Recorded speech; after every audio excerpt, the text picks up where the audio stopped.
Hello, my name is Socrates, and the concepts presented may offend you. Ravaging the lands and conquering territory is not the history of war. Nations once simply challenged each other in their city-state-like fashion to their commodities like cattle or grain was the original principle of war.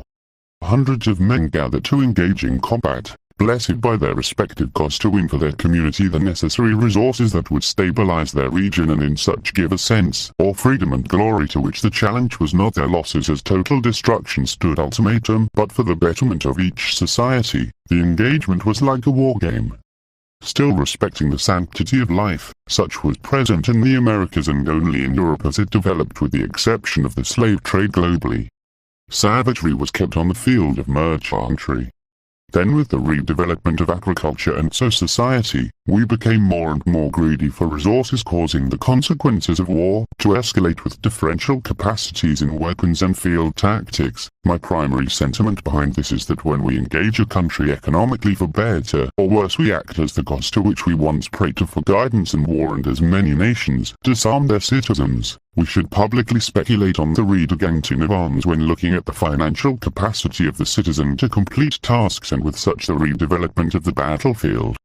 Statistical calculation of the dangers when you pay for half a magazine of Chinese bullets, when you pay for a plate-and-plate carrier on which so they can pay to make two. These are questions that we must ask when we are allowed to shop online without an economic education of the sense of civic responsibility. Taught from a young age, know when your peoples have been misguided into arming your enemy in times that war is on the brink. Russian, Chinese, Iranian and Palestinian products, if you want to buy, do not buy theirs. Do not engage them, treat their economies like leopards.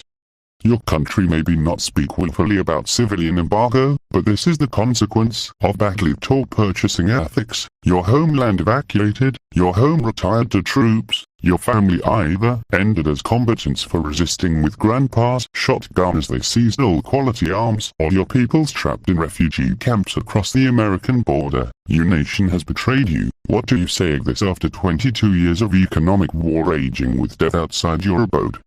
Don't say I never warned you. Thanks for listening. Click the like or subscribe buttons to support this channel.